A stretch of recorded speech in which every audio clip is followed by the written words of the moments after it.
quero deixar de mensagem é isso aí, que quando você vai empreender e você está empreendendo com vontade, com soluções, com coisas novas, o ideal é que você tenha esse resguardo aí da sua atividade, do seu negócio. Para quê? Para que se você tiver sucesso, que a gente quer que tenha sucesso, o profissional do direito caminhe junto com você no sucesso. E esse sucesso vai depender todinho dessa análise que você faz antes de fechar o negócio. Olá, pessoal! Hoje nós estamos começando aqui um episódio muito especial. Eu estou aqui recebendo a Ellen, que é presidente da OAB, advogada, e nós vamos bater um papo aqui sobre o direito do empresário, do empreendedor, e também como que a OAB está nesse ecossistema aí tão importante aqui para os empreendedores. Seja muito bem-vinda, Ellen. Muito obrigada, Kilder, e é um prazer estar aqui conversando com você. A gente já conversa bastante, né? Somos aí parceiros lá no Grupo Gestor, em que a OAB Divinópolis, né, ela tem uma cadeira de órgão consultivo, e daí eu já entro no seu gancho, né? Quando a gente está falando de empreendedorismo, de empresários e direitos, e como que a nossa entidade se encaixa aí nessa questão. Por exemplo, quando a gente fala sobre grupo gestor, a gente está falando de desenvolvimento, né, econômico. A OAB, ela visa, né, não só fornecer uma questão de entidade institucional, né, na ótica e na visão da advocacia divinopolitana, mas ela tem também uma função de estar sempre à frente aí das decisões que envolvem o município. A 48ª subseção da OAB, né, que é a subseção que, enquanto, né, presidente, eu estou à frente, ela tem interesse, né, que quanto mais o município for bem desenvolvido, tiver empresas, empresários e pessoas empreendedoras, aí está também fomentando o exercício da advocacia. Não existe aí um empreendedorismo, né, e empresas que não necessitem de assessoria. Mesmo que aquela pessoa que nunca teve nenhum problema, né, ela sempre tem um contador. Né? O contador, ele vai dar aquela assessoria técnica, fiscal, naquela ótica, né, sobre toda a questão tributária. E a advocacia, né, nesse nicho, nesse campo de empreendedorismo, ela pode funcionar de duas formas. Quando você vai fechar um negócio, confeccionar um contrato e tem dúvidas de como isso pode impactar na sua vida e no seu negócio. Se você tem aí um profissional do direito lhe dando uma assessoria, em que seja mensal ou para aquele ato, o que você vai ter durante a realização desse negócio? A certeza de que os caminhos que estão sendo trilhados, eles estão aí dentro da legalidade. E mais ainda, com um sentido de prevenção, o olhar de prevenção. O que significa? Se eu vou fechar um negócio hoje e eu tenho dúvidas de como isso vai repercutir lá na frente, seja positivamente, seja negativamente, eu tenho que ver que o que estou fazendo hoje pode ou não ter benefícios no futuro, ou pode me dar prejuízos. Não é só uma visão empresarial de lucro, é uma visão de legalidade do negócio associado às diversas áreas do direito: civil, comercial, consumerista, trabalhista. Então, eu, enquanto advogada, enquanto presidente da OAB aqui em Divinópolis, vou sempre levantar essa bandeira aí de ter uma assessoria jurídica, o quão é importante para as empresas, para os microempreendedores, para a realização dos seus negócios. Pois é, ela é muito importante o que você trouxe aqui, porque muitos empresários começam a trabalhar ali e depois começam a ter problema, ou seja, já tem um tempo que ele estava trabalhando errado, ele não sabia, não teve essa orientação, e essa visão jurídica protege esse empreendedor, porque ele está fazendo algo que talvez está fora da lei, não está correto. E aí eu te faço uma pergunta: quanto tempo que depois a pessoa ainda pode ter um problema? Por exemplo, tem coisas que demora até 5 anos, se você fizer errado, para trás você paga por isso, né? Como que geralmente funciona esses prazos, né? A questão de prazos, Kilder, ela é analisada pelas diversas óticas do direito. Por exemplo, os prazos fiscais, né? Vamos citar um exemplo. Fazenda Pública Estadual, Fazenda Pública Federal e Municipal. Vai depender do tributo, né, que você deixou de recolher, aquilo que você deixou de fazer enquanto lei, e se o órgão público, dentro daquele prazo, exerceu ou não o seu poder de fiscalizar e o seu poder de cobrar. Então, automaticamente, a gente está falando aí numa esfera tributária. Por quê? Porque isso envolve a questão fiscal da empresa. Cada empresa, né, a maioria das pessoas sabe disso, ela tem uma forma de trabalhar, uma microempresa, uma empresa de pequeno porte, uma empresa de grande porte, tem empresa que recolhe ICMS, tem empresa que recolhe ISS.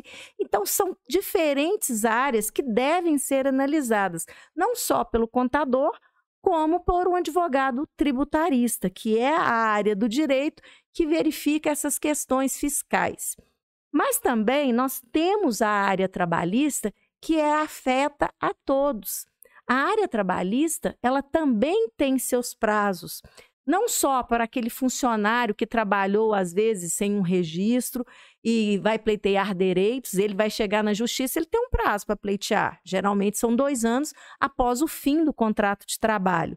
Mas, se o empregado ainda está trabalhando e ele deixou de receber aí, talvez, um adicional de insalubridade durante o contrato de trabalho, esse direito dele não prescreve durante o contrato de trabalho, se não passar de 5 anos. Ele pode entrar na justiça, por exemplo, para reclamar aí um valor de salário com um paradigma que fazia a mesma atividade que ele recebia mais. Então, assim, são diversos prazos para diferentes coisas. Aí a importância de uma assessoria jurídica para poder te orientar nesse sentido de prevenção, não só quando chega lá na justiça, recebi a intimação, mas para prevenir. Para quê? Para que você tenha dentro do seu planejamento, né? Porque toda empresa, quando está funcionando ou vai iniciar, ela tem aí uma análise de risco, né? Ela tem uma análise de risco de mercado, ela tem uma análise de risco fiscal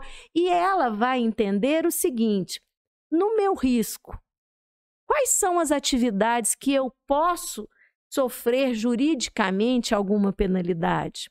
Quais são as atividades que eu mantenho que, por exemplo, possam impactar num direito do consumidor? Então, isso tudo são análises que os advogados fazem quando são contratados aí para essa prestação de serviços. É bem importante, então, porque assim, é mais complexo do que a gente imagina. Não tem uma resposta simples, um prazo para tudo, não é um padrão, né? Não, a gente costuma dizer que no direito depende. Não é que depende, não vou dizer que o direito ele pode ser, que ele é mutável, porque as nossas leis, né, a legislação nossa, ela inclusive está sempre mudando. O advogado, ele tem sempre que estar se atualizando, se capacitando, estudando. Estudar é para a vida toda. O advogado, ele pode ter doutorado, ele pode ter mestrado, diversas especializações. Se ele não tiver dentro das competências dele essa atualização, não é nem de mercado, né? É uma atualização de legislações e de que o mundo está fazendo, que a gente tem que ter esse olhar. Por exemplo, o mundo hoje é digital. Se nós formos analisar aí há 10 anos atrás, nós não tínhamos essa espécie, né, por exemplo, estamos conversando hoje num podcast. Esse é um nicho do direito que as pessoas também podem se utilizar, não só para dar orientações, divulgar o seu trabalho. Esse é um nicho que as empresas podem utilizar para divulgar o seu trabalho, para levar conhecimento e para se tornarem conhecidas. Vai depender da área que aquela pessoa, né, pretende trabalhar. Aí ela vai analisar se um podcast, uma rede social, né, vai impactar e vai te ajudar na divulgação do seu trabalho. Quando eu falo em direito digital, eu digo que o mundo digital tomou conta das nossas vidas, porque se você não tem uma rede social hoje, você não é ninguém. Você já ouviu essa expressão? Já, realmente, o currículo é vivo, né? É. Antes você tinha um currículo que você mandava para a pessoa e essa aqui é a minha história, né? Isso. Agora, na hora que você vai contratar, você dá uma olhadinha lá na rede social, você vai ver como que é a atualização desse currículo da pessoa, não é isso? Isso. E é muito comum as pessoas te indicarem para alguém. Aí você fala assim, eu vou lá na Ellen, advogada. Qual Ellen? Ela tem Instagram? Quem que é? A pessoa verdade. vai lá e faz uma busca. Isso é a realidade atual. E o que aconteceu com as redes sociais? Elas se tornaram aí uma forma, né, de comércio. Por quê? Porque as pessoas hoje acessam isso praticamente diariamente. E para o ramo do direito, enquanto entidade, existem ainda limitações, mas para que quando você está divulgando o seu trabalho, divulgando a sua atividade e levando conhecimento para a advocacia, não há nenhuma proibição. Existem mecanismos dentro do nosso código de ética que limitam certos tipos de criações de conteúdo, tendo em vista a captação ilegal de clientes, mas aí já é uma outra história. Pois é, mas é interessante esse assunto que você puxou aqui, porque as empresas podem ser processadas porque ela fez alguma coisa errada na rede social, por exemplo? Pode, certamente. E o mais comum que acontece são os prepostos dessas empresas e as empresas que atuam, né, com o marketing digital em nome delas. Por quê? Se você ofende alguém em rede social, não quer dizer que porque você é uma pessoa física, você vai ser processado só porque você é uma pessoa física. Se você for uma pessoa jurídica, você também pode ser processado. Vamos citar um exemplo de preconceito, discriminação. Se você está fazendo uma propaganda, ela tem que ser inclusiva. Vivemos num mundo hoje em que a gente tem que verificar a diversidade, a pluralidade, respeitar as ideias das outras pessoas e sempre ter em mente o seguinte: o meu conteúdo, ele vai ofender alguém? Isso eu estou visando uma esfera mais pessoal, né? A questão da honra. Se eu for verificar uma questão patrimonial, eu tenho que pensar o seguinte: o meu conteúdo, ele fere o Código e Direito de Defesa do Consumidor? Por quê? Porque essas questões elas têm que ser transparentes. E a rede social, como ela pega, né, um nicho, uma gama de pessoas diversas, tem que haver essa preocupação de sempre estar transparente e não estar violando leis aí que estão à base da nossa legislação. E o uso de imagem, por exemplo, vou lá no Instagram, por exemplo, pego uma imagem que tem direito autoral, não sei disso, e uso essa imagem. O que isso pode dar de problema para o empresário, empreendedor? Por exemplo, a imagem, se ela não for autorizada, a pessoa que teve aquela imagem lá divulgada sem o consentimento, ela pode entrar com uma ação de indenização por danos morais e materiais. Por que eu falo dano moral? Porque o dano moral ele envolve a honra. O simples fato de divulgarem a sua imagem sem o seu consentimento, dependendo do contexto que ela entrou, ela está atingindo a sua esfera íntima e aí ela alcança esses níveis aí do dano moral.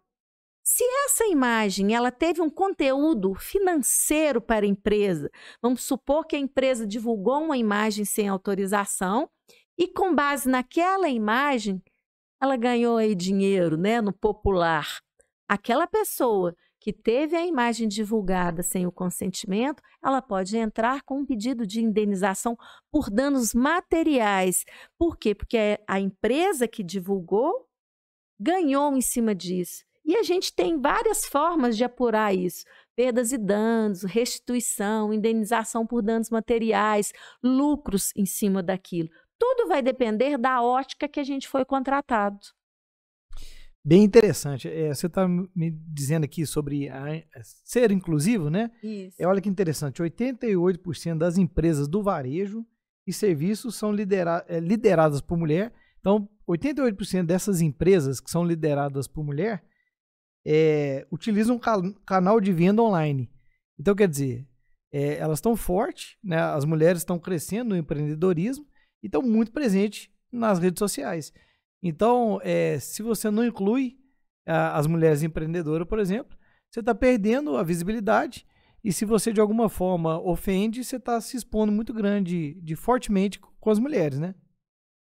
Por que que a gente tem essa preocupação, né, com a inclusão, com a diversidade? Porque hoje, quando você está fazendo um conteúdo que você quer alcançar o máximo de pessoas possíveis, o que que você tem que entender? O meu nicho é o universo feminino.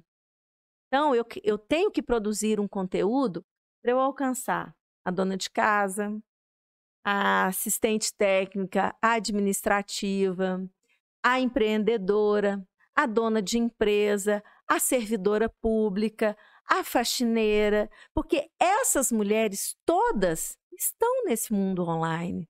Elas fazem compras de diversos tipos, né, de coisas, e se eu deixar de ter uma linguagem direcionada a elas, além de eu não estar sendo inclusiva, eu estou deixando de ganhar. Mas você pensa assim, mas eu quero um conteúdo só para X pessoas. Você pode ter? Pode. É uma decisão sua. Você não está ofendendo ninguém. Por quê? Porque o universo online, você entra se você quiser. Você vai procurar aquele nicho daquilo que você procura, né? Vamos supor, uma compra. Eu quero comprar um iate. Você vai ser direcionado para aquela... Facilmente você chega lá, né? Exatamente. Não, eu quero comprar só um doce, uma bala. Você vai ser direcionado para aquilo. Então, a própria internet, o próprio mundo digital faz isso. Por que que a Lei Geral de Proteção de Dados veio numa forma, né, que ela veio de um modelo europeu? Por que que ela veio regulamentar essa questão de dados sensíveis? Porque a partir do momento que você entra num site, né, existe os cookies de rastreamento, que agora, dependendo do site que você entra, ele te pede permissão ou não, e você tem que dar. Tem muita gente que não lê. Mas esse tipo de dado, antigamente, ele era captado indistintamente, exatamente para ver quais são as suas preferências. Essa é uma realidade. Você pode ter certeza que o meu celular, o meu notebook, o meu computador, ele entra praticamente nos mesmos sites de buscas que eu tenho contato. Se eu falar a palavra direito, ele vai me abrir um leque dentro daquilo. Por quê? Porque ele já sabe o ramo que eu trabalho e o que eu procuro. Com a Lei Geral de Proteção de Dados, esses dados, né, que são de preferência, que são dados sensíveis, eles têm que ser analisados pelo consumidor. O consumidor, ele vai dar ou não o consentimento dele para que aquele site, aquela loja, onde ele está entrando, recolha essas informações. Mas para isso também as pessoas têm que ler. E a maioria não lê aonde ela está lá buscando, às vezes, um produto, às vezes só uma informação. E acabou que a gente foi para outro nível da conversa, né? É isso aí. Mas é importante porque o que você disse, né? Muitas vezes a gente assina e depois não viu o que assinou. E depois vai reclamar e não tem jeito mais, né? Olha, Kilder, quando a internet não existia, né, essa legalização do que ela pode fazer, do que ela não pode, por quê? Ela começou como uma novidade, né, uma revolução, a revolução tecnológica. Então, as pessoas correram para a internet e ela se popularizou. Então, quando você faz uma assinatura num determinado site ou num aplicativo, você quer ter o benefício daquele site, daquele aplicativo. Muitas pessoas não paravam para pensar que quando ela está fazendo uma assinatura, talvez ela está assinando com aquele aplicativo que tem outros aplicativos parceiros em que ela não quer ter acesso a eles, mas a partir daquele momento que ela assinou o contrato, aquelas empresas parceiras vão ter acesso aos dados dela. Então, isso foi muito discutido na Europa quando eles começaram a fazer a legislação específica de proteção de dados. Por que isso veio para o Brasil? Porque o Brasil é um nicho também de comércio eletrônico, digital. E aí o que começou a acontecer? As empresas de fora começaram a ficar preocupadas com o que estava fazendo aqui, se isso impacta nos serviços dela ou não. E o Brasil teve que se adequar. Muita gente fala que a LGPD não vai vingar, mas ela, cada dia que passa, ela vem se afirmando. E o que é melhor para isso tudo? E aí eu já estou falando enquanto cidadã, enquanto advogada, enquanto presidente de entidade. Ler aquilo que a gente vai fazer e fazer essa seguinte pergunta: é bom para mim? Eu tenho necessidade disso? Eu vou entrar num aplicativo só porque é modinha? E eu quero entrar nesse aplicativo. Então lê lá, né? O aplicativo está em conformidade com a nossa legislação. E lembrando que a partir do momento que a LGPD passou a vigorar, se eu não quiser mais os meus dados em determinado site, eu posso pedir, eu posso requerer e eles são obrigados a retirar. Porque toda vez que você fornece dados para alguma empresa, ela tem que informar, né? Se a Autoridade Nacional de Proteção de Dados assim perguntar para ela, por que você captou esses dados? Quanto tempo esses dados vão ficar com você? E qual é a forma de arquivamento? Se houver um grande vazamento, o que pode ocorrer? Então, isso foi muito importante para os consumidores. E a legislação nossa está avançando. E não adianta só eu pensar por essa ótica do consumidor. Eu tenho que pensar o seguinte: enquanto cidadã, isso é bom para mim? É. Os dados hoje são um novo petróleo. A gente estuda isso há muito tempo e sabe que isso está acontecendo. Então, como advogada, eu tenho que ter a preocupação com o viés jurídico disso, não só para empresas, como também para as pessoas físicas. Porque a LGPD, ela protege a pessoa física. Ele que é o titular dos dados. Mas a empresa, o empreendedor que quer aí ter o seu nicho, né, na internet, online, com comércio eletrônico, com divulgações, com promoções, com lojas virtuais, ele tem que entender que ele tem que estar alinhado com a legislação, porque não adianta ele só captar, se ele for multado, né? Ou se o site tiver um problema que aí de vazamento de dados, que ele vai responder por N pessoas que estão lá cadastradas. Então, isso tudo tem que haver uma adequação. Então, quer dizer, são duas coisas bem importantes, né? Uma coisa é o preventivo ali para a empresa falar assim, ó, peraí, os riscos que eu estou correndo são esses, e como que eu controlo esses riscos no quesito jurídico, de contratação de colaboradores e tudo. E outra coisa, essa novidade da LGPD é qual o risco que eu estou correndo de vazar dados e as minhas responsabilidades de ter esse cadastro de cliente, de ter essas informações, porque é uma coisa nova e que muitos empresários nunca preocupou com isso, né? Era uma coisa que não estava sendo cobrada aqui no Brasil, né?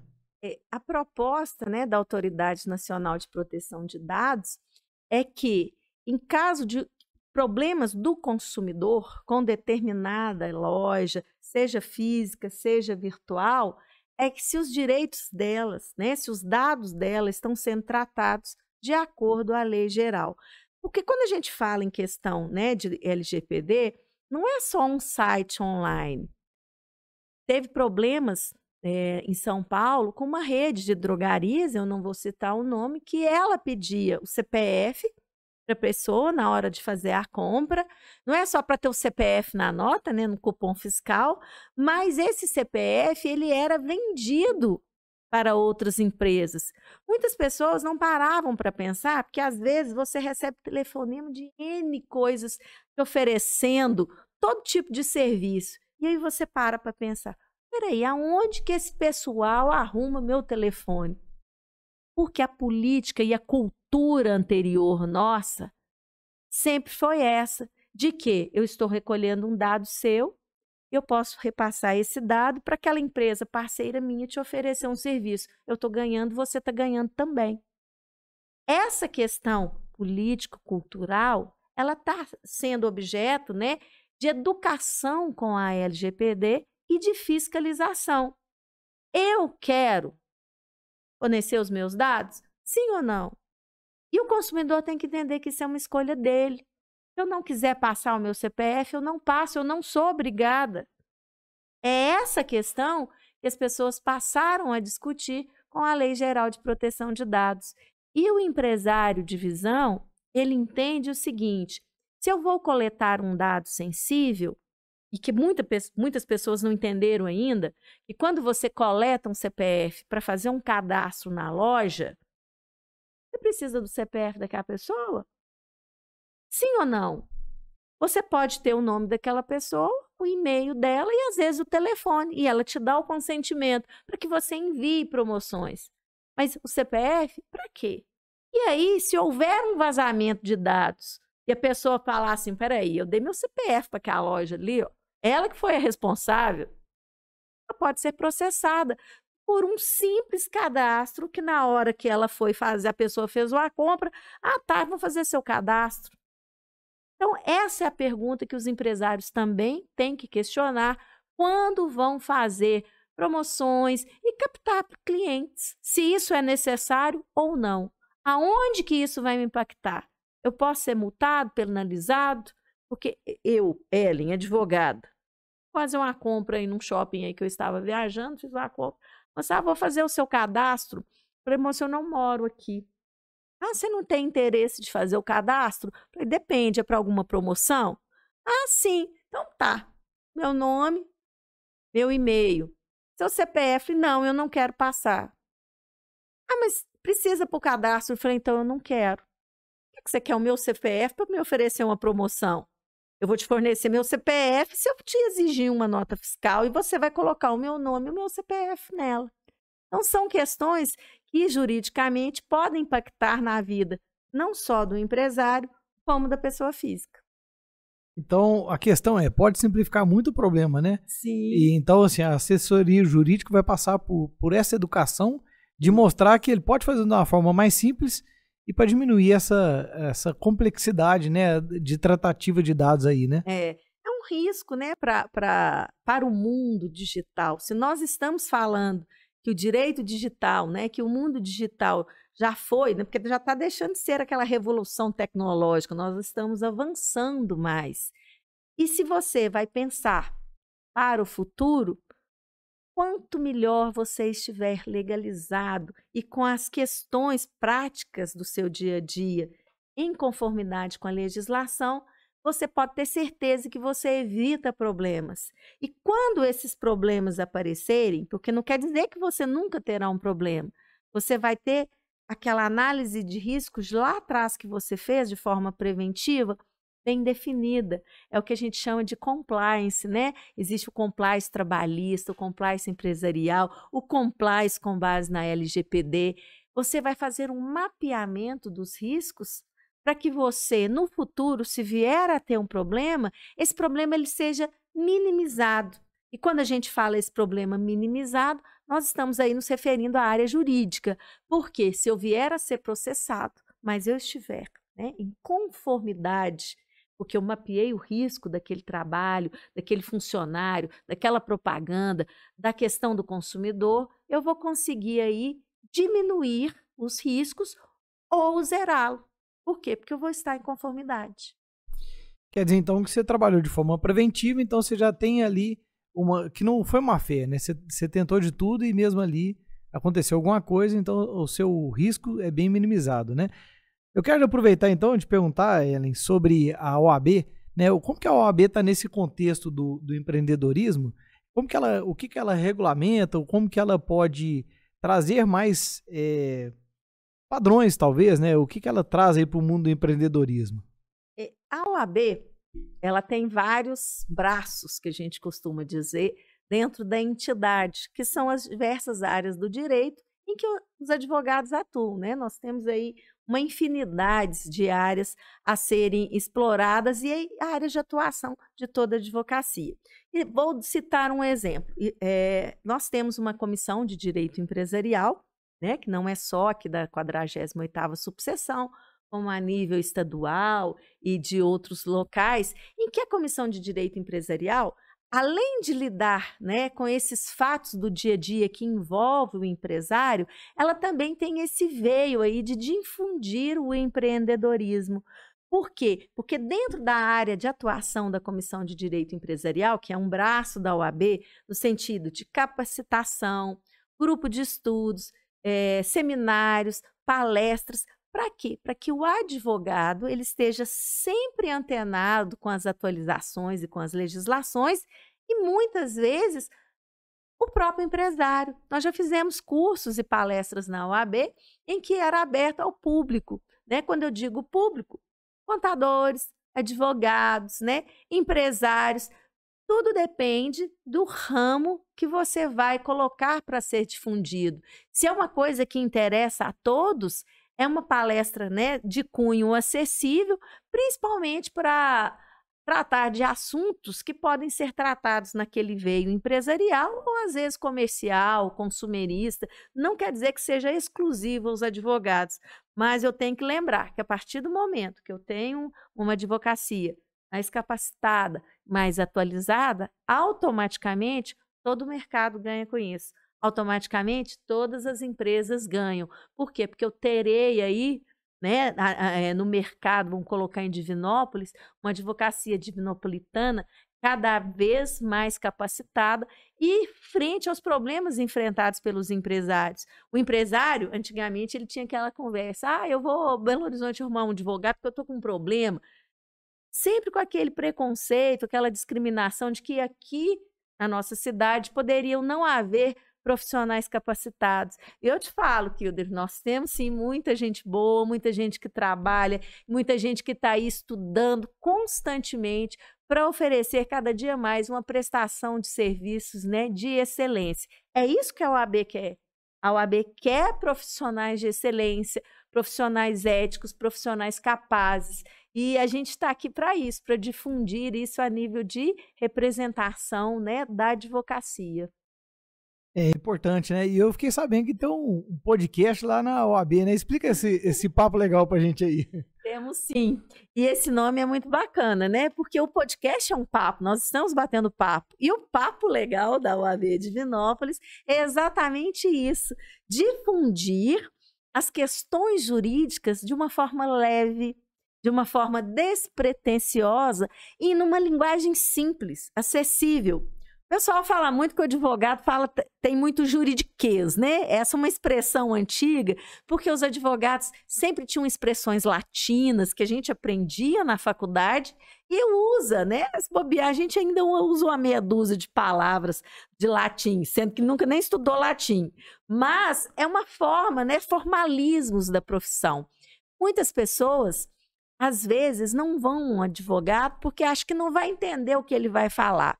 E o que é o papo legal? O papo legal é trazer esses conteúdos do direito para serem difundidos aí pela OAB Divinópolis de uma forma que todas as pessoas entendam. Às vezes eu quero falar sobre o direito do consumidor, vou falar sobre a lei do superendividamento.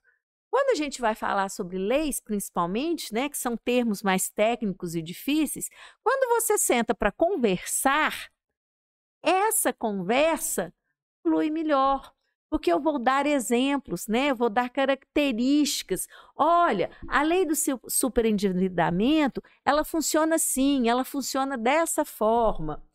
Outro exemplo, direito previdenciário. Como é que eu vou falar com relação à prova de vida? Existe uma forma de contestar? Como é que eu vou calcular o meu tempo? Quando você traz isso para um universo de uma linguagem mais acessível, as pessoas começam a entender a importância do direito na vida delas, porque sempre vai haver uma pessoa que precisa de uma área do direito em alguma fase da vida. E a forma que a OAB tem de difundir um pouco desse conhecimento é através desse podcast, desse papo legal. Então, ele é focado para o consumidor, né? O consumidor não é só para quem está na OAB, não, né? É para a população em geral. Para a população em geral. O Papo Legal, ele tem esse objetivo, não é só difundir conhecimento dentro, né, da área da advocacia para a advocacia. Ele é um conteúdo destinado a todos, né? Advogado, então é um conteúdo para mais leigos, né? Isso. A ideia nossa é trazer as legislações de uma forma mais fácil para o ouvinte entender. E também trazer outros conteúdos, por exemplo, práticas de atividades físicas, Deve ter mais ou menos uns 15 dias, um do podcast falou sobre isso. Nossa comissão de esportes estava falando sobre os benefícios da atividade física, sobre a saúde do advogado, sobre a saúde da população. Então, o Papo Legal, ele também tem esse viés de trazer informações de outras áreas que também não seja só de leis. É bem interessante, né? Então, quer dizer, é uma forma de ficar aí ativo na população aí, a pessoa está andando de carro, está viajando e aproveita para se atualizar aí com seus direitos, né? Eu mesma, né, enquanto presidente, estou sempre escutando os áudios, né, e os conteúdos lá do Papo Legal, porque é interessante que, além de eu escutar o que os colegas têm a acrescentar, porque conhecimento nunca é demais, viu, Kilder? E é uma forma de eu difundir o trabalho também da entidade. Às vezes eu coloco para escutar caminhando, gosto de fazer caminhadas e vou escutando aí o papo dos colegas. É muito legal, viu? Então depois eu vou ouvir também e vou dar uns pitacos lá, né? Claro. Sobre o Papo Legal. Achei o nome sugestivo demais, bem... exato. Tem tudo a ver, né? Quando o nome foi criado, um bate-papo descontraído no universo jurídico. Por isso, legal, né? De legalização, de leis. Então, esse foi o objetivo do nome mesmo. É isso aí. Ô, Ellen, eu queria te pedir, né, uma dica de ouro aí para quem está começando a empreender. O que você poderia deixar aqui de recado para quem está começando a empreender, que é importante a pessoa começar, talvez, a fazer a partir de hoje para ter sucesso no empreendedorismo? É um pouco complicado a gente dar dicas de ouro, né, Hilder? Na minha profissão, né, enquanto entidade, enquanto advogada, eu sempre vou defender aí que as análises de risco para você entrar no mercado de trabalho, ela não tem que envolver somente o produto que você pretende colocar no mercado ou a prestação de serviços que você irá fazer. Quando você fizer uma análise para empreender, lembre-se, a análise sua, ela também tem que vir com uma ótica jurídica. O que eu estou fazendo? Eu vou precisar me adequar a alguma coisa? Qual é o tipo de produto que eu vou colocar, que eu vou fazer, que eu vou vender? Qual é a prestação de serviços que eu vou realizar?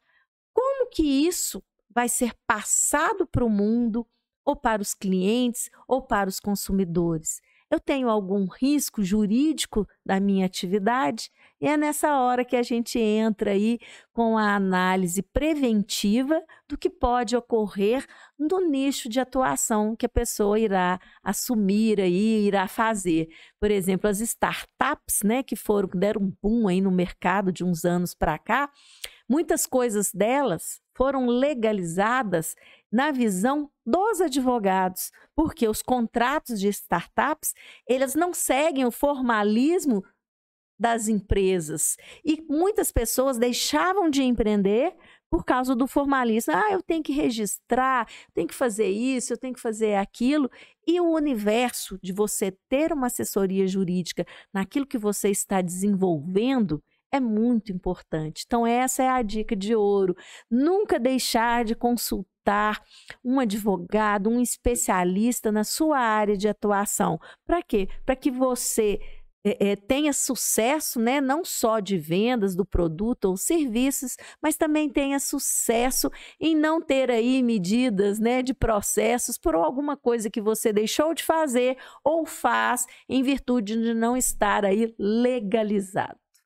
Pois é interessante isso aí. Vou te fazer uma pergunta. Já aconteceu alguma vez de você estar fazendo assessoria jurídica e chega lá o cliente, né, o empresário, entusiasmado, vou assinar esse contrato aqui, tá tudo certo. Só queria que você desse uma opinião aqui se tá tudo certo. E ali ele sai ali murchinho, deixa de assinar o contrato?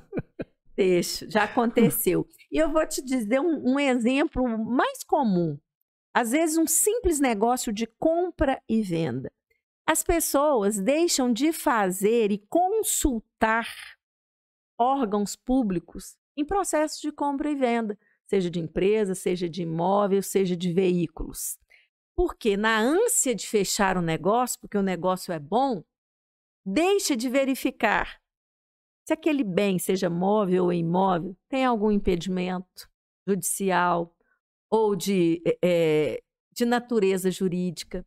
Se a pessoa, a empresa que ele está realizando o negócio, tem um nome limpo na praça, porque se o nome estiver sujo, ele corre o risco, às vezes, de perder aquilo que ele está negociando. Se a empresa ou o imóvel tem alguma penhora, tem alguma proibição. Por quê? Porque ela deixa de fazer essa análise. Uma análise jurídica. Se você vier para mim e falar assim, Hélio, eu estou fazendo esse negócio, analisa os riscos para mim. Eu vou te perguntar, como que vai ser esse negócio? A forma que você vai pagar? O que irão te oferecer? O que você está negociando? Se o que estão te oferecendo está legalizado? Se a empresa que está te oferecendo, ela está com tudo organizado? Se a pessoa que está te oferecendo tem poderes para assinar aquilo que você está negociando? Então, é um universo que as pessoas não olham. E isso determina o negócio lá na frente e impacta você. Se você está fazendo um negócio para colocar na sua empresa e com quem você está negociando tem restrições, você pode ficar com aquilo ou não, passar para frente, e aquela pessoa que negociou com você, se ela tem um problema e você não verificou, você pode ficar sem aquilo que você comprou. E se você passou para frente, você está envolvendo um terceiro no negócio e vira aquela bola de neve. Então, a análise, até mesmo de negócios de compra e venda, são importantes. Para quê? Para que lá na frente você não tenha prejuízo e nem dê prejuízo a terceiros. E eu acredito, até vou te perguntar, por exemplo, se eu quiser montar um negócio e estou chamando uma pessoa para a sociedade, até analisar o sócio, né, essa questão da sociedade é uma coisa importante então também, não é isso? Sim, é comum, né, empresas serem sócias de outras empresas. É comum você já ter uma empresa e ter né, chamar um sócio a integrar a sua empresa. Então, quando você vai fazer esse tipo de negociação, você tem que verificar se isso vai ser bom para a sua empresa, não só financeiramente, mas se essa pessoa, quando ela está entrando ali, ela não está carregando aí uma malinha, né, de problemas, quando eu falo. Quando eu falo uma malinha o ônus e o bônus, né? Exato. E aí é ruim falar assim, fulano, eu vou conferir sua ficha primeiro. Não. Você vai falar assim, vou passar para o meu advogado. O seu advogado vai olhar isso tudo, vai virar para você, o seu Kilder faz negócio que esse fulano, não. O nome dele tá sujo na praça, a firma dele tá com um monte de coisa penhorada, cheia de processos. Aí a gente fala, nossa, mas isso é ruim. Não, gente, não é ruim. Se você tem um negócio sério, se você quer trabalhar sério, você vai fazer essa análise. Para quê? Para que você não tenha prejuízo e não dê prejuízo a terceiros. A pessoa, por mais boa que seja, por melhor que seja a intenção e queira somar esforços, ela também tem que entender que o negócio tem que ser bom para ambas as partes. Se o negócio já está ruim para o cara que você está aí, né, somando esforços com ele, você tem que entender isso. Quando a gente fala de negociação, essa análise tem que ser fria. Para quê? Para que ninguém lá na frente, né, saia com problemas, prejudicado. Isso causa, inclusive, inimizades. Mas, de repente, consegue fazer um contrato ali de sociedade que elimina o passado da outra pessoa? Ou isso acaba que vem junto automaticamente? Ou cada caso é um caso? Cada caso é um caso. Porque se a pessoa tem um passado de empresa, mas que isso não impacta para os negócios futuros, nada te impede de você realizar uma negociação ou incluí-la como sócio na sua empresa. Agora, se a empresa, né, ou a pessoa possuem aí, vamos colocar assim, débitos do passado. Se forem só da empresa, não tem problema, vai impactar diretamente no patrimônio daquela pessoa. Mas se o patrimônio daquela pessoa está sendo integralizado, vou colocar um exemplo, na empresa que ela está entrando de sócio ou adquirindo uma cota, esse patrimônio, se ele estiver respondendo por dívidas do passado, ele automaticamente vai comprometer o negócio futuro. Então, essa análise é feita quando a gente faz o levantamento da viabilidade do negócio, porque você verifica o passado financeiro da pessoa, da empresa dela e até mesmo uma questão patrimonial. Cada caso é um caso. Eu estou dizendo aí, né? A gente está sendo numa ótica assim mais terrorista. Nós estamos meio pessimista, né? Eu tenho um cliente que fala assim comigo: todo advogado é negacionista, pessimista. Aí depois ele fala assim: mas vocês têm que ser. Mas o que eu quero deixar de mensagem A gente aqui, tem que proteger o pior caso, né? Isso. Mas o que eu quero deixar de mensagem é isso aí, que quando você vai empreender e você está empreendendo com vontade, com soluções, com coisas novas, o ideal é que você tenha esse resguardo aí da sua atividade, do seu negócio. Para quê? Para que se você tiver sucesso, que a gente quer que tenha sucesso, o profissional do direito caminhe junto com você no sucesso. E esse sucesso vai depender todinho dessa análise que você faz antes de fechar o negócio. Fica uma dica bem importante, né? Se você vai começar a entrar numa sociedade, faz um check-up. Sim. Vê quais são os riscos desse negócio que você está entrando. Entender e compreender o que a LGPD vai impactar nesse negócio, que é uma coisa nova aí que muitas pessoas não pensaram. Veio, né? Tem que ser preocupado. Tem que sempre estar atento a isso. E também um excelente contrato ali de sociedade que vai trazer esse respaldo aí e essa análise aí, que é o primordial, né? Para a pessoa falar assim, não, eu vou... Porque quando a gente monta um negócio, a gente quer entrar de cabeça, né? A gente quer falar assim, eu vou entrar para esse negócio dar certo e vai dar certo. A visão que a gente tem é que vai dar certo, é sempre otimista, né? O empresário. Agora, ter esse respaldo e essa certeza vai trazer um pilar importante aí para que a sociedade perdure, né? Sim. E olha, eu vou te dar aí um exemplo que a gente não é só pessimista.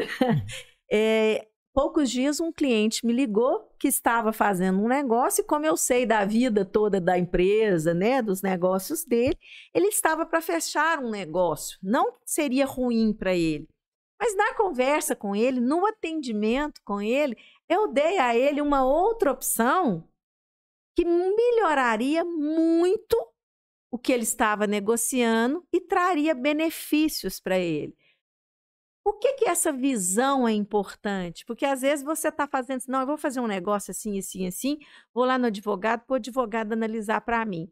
Quando o advogado já te presta serviços, né, já faz uma assessoria para a sua empresa, e ele sabe da vida da sua empresa, ele pode te dar, às vezes, uma outra sugestão que se adeque melhor à sua situação, sem você mexer, talvez, no capital da empresa, né? Ou naquela questão que você queria trabalhar, e lá na frente você fala assim, não mexe com isso não, vou mexer por esse lado. Não é só ter essa análise preventiva para dizer, não faça esse negócio. Não, vamos fazer esse negócio sim, mas nós vamos fazer desse jeito, não desse jeito. Por quê? Porque esse jeito é melhor. É muito interessante esse bate-papo aqui, viu? Ellen, quero te agradecer muito essa visão que você trouxe para a gente aqui do direito, da importância, né, de avaliar a sociedade nesse prisma, de ver assim, tudo que está, todo esse contexto aí, os direitos, né, que os consumidores têm, que os empresários têm que estar atentos aí. E ficou alguma dúvida, aí pode procurar lá para você poder esclarecer mais, né? Porque assim, aqui é um prazo muito curto para a gente poder esclarecer muita coisa, né? Acho que o importante aqui é a gente alertar a pessoa para uma coisa que nunca tinha pensado.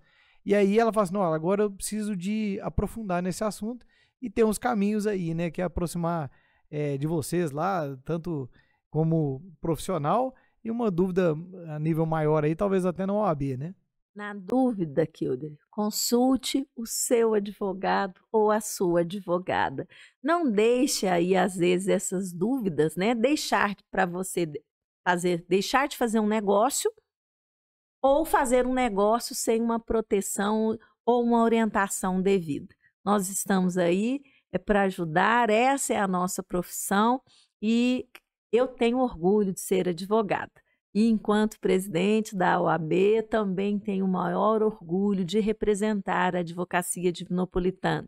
Nós temos excelentes profissionais aqui no mercado e cada dia mais A gente vai lutar por essa capacitação, por essa representatividade, por esse estudo aí contínuo. Eu agradeço a oportunidade e estou à disposição. Isso aí, quero aproveitar, finalizando aqui, parabenizar o seu trabalho lá na OAB. Tenho acompanhado isso aí desde quando você era vice lá na OAB, lá no Grupo Gestor. E sempre que tem decisões importantes e movimentos importantes na cidade, a OAB está lá, dando um olhar da OAB, vendo se aquilo ali está sendo prudente ou não, se está sendo correto ou não, e trazendo ali um direcionamento positivo, né, para a cidade, para todos os ambientes, no empreendedorismo, da mesma forma. Então, parabéns aí pelo seu excelente trabalho aí de frente à OAB. Muito obrigada, Kilder. Eu só tenho que agradecer a confiança, né, de ter sido eleita e representante da advocacia divinopolitana e, enquanto representante da OAB, pode ter certeza que onde precisar, né, desse olhar aí institucional, desse olhar de direitos, desse olhar de justiça, nós estaremos lá. Isso aí. Pessoal, então é isso aí. Gratidão por ouvir nosso episódio aqui. Compartilhe com seus amigos aí que estão precisando de olhar para o lado do direito das suas empresas aí. E gratidão, Hélia, pela presença aqui e até um próximo episódio. Obrigada, Kilder. Um abraço a todos.